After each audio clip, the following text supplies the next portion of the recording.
Yo, what are you lot saying? It's your boy here, and today I'm going to talk about the 2017 Daytona 500. This is my first NASCAR review ever, so if you guys want me to do more of these NASCAR reviews, let me know down below and I will consider doing those. By the way, just to point out, I'm not a huge expert on the NASCAR thing. I just thought I'd do this because this was the Daytona 500.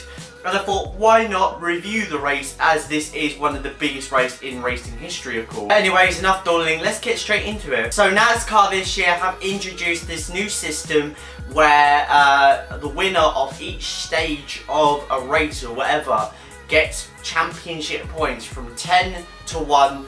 So from first it will be 10 points, 10th place will get 1 point, and they'll also get playoff points as well. Which can be very helpful towards the chase as well. So they'll get one playoff each stage, and whoever wins the race gets 5 playoff points. So yeah, so this is a big change. Like I said, I'm not a huge expert on this, but I know that whoever wins each stage gets 10 points. So yeah, and I think the winner gets extra points. So probably double or triple points. So that's pretty good, to be honest. You know, I saw this play out in Daytona, and I thought this was really cool, to be honest. Added a bit of spice to the racing, to be honest. Yeah, I mean, so far not bad, but we'll have to see how the season progresses, how, you know, it goes off. But at the moment, I'm okay with it. I'm okay with it for now. At the start of the season I wasn't, but now I'm alright with it.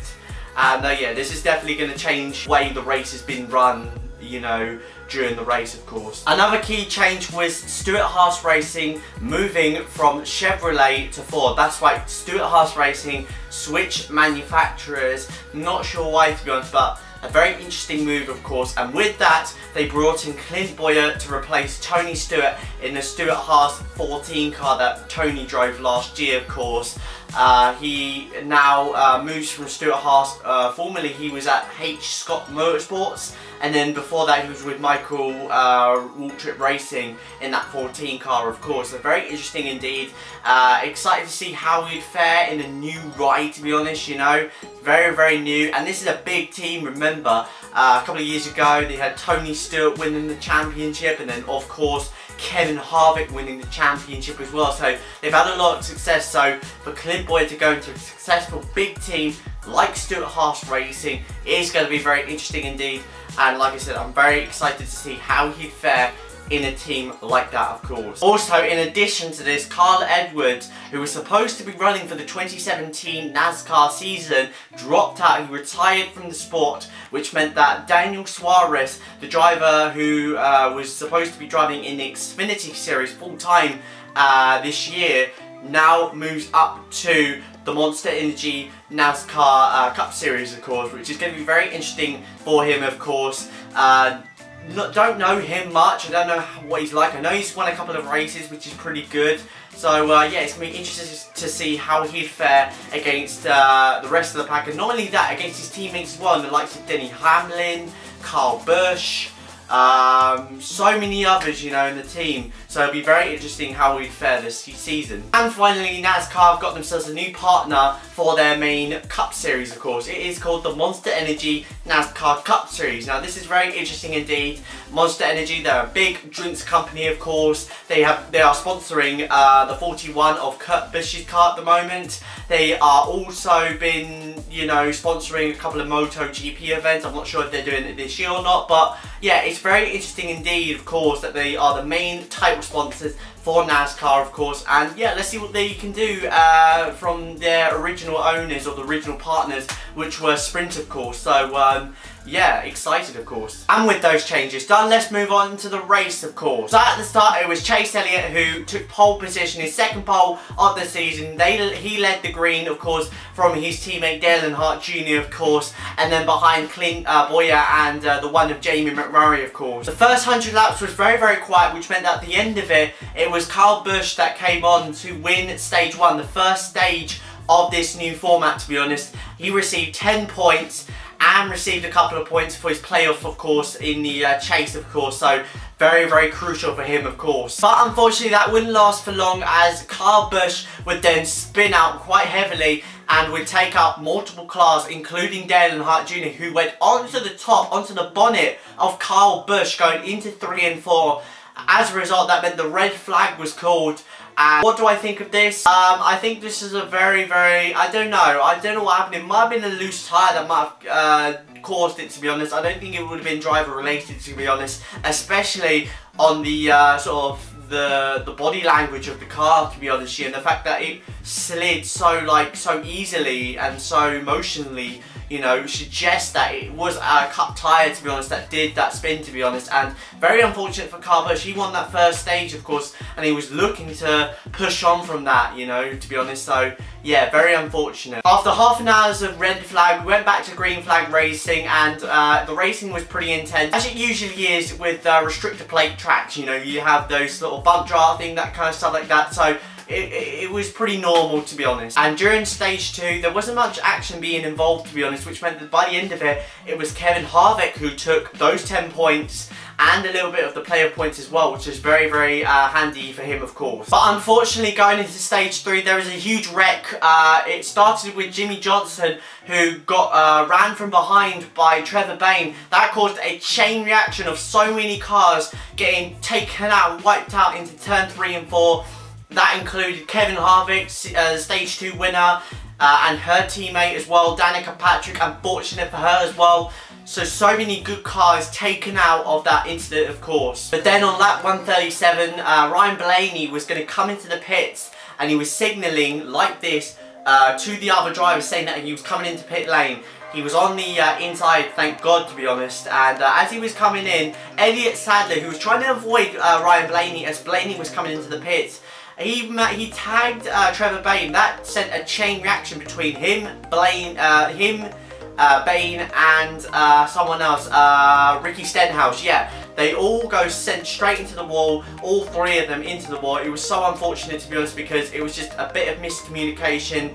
You know, Blaney, excuse me, was trying to get into the pits, and as that was happening, Elliott thought it was clear, went down to the inside to avoid Blaney, of course, and then he got attacked by Bayne, and then, of course, Ricky followed suit as well. So very unfortunate for the 3 guys, of course. And then at 143, we had a big accident, pretty much the big one, I'd say, to be honest, going down the back straight of Daytona. Jamie McMurray gets into the back of Chase Elliott. That sends off a chain reaction of so many cars scattering across the back straight. We had Denny Hamlin sliding across. We had Denny Suarez sliding towards the barrier, of course. We had Brad Keselowski as well. We had so many real contenders of this Daytona 500 wiped out of that accident, of course. So it was very unfortunate, of course.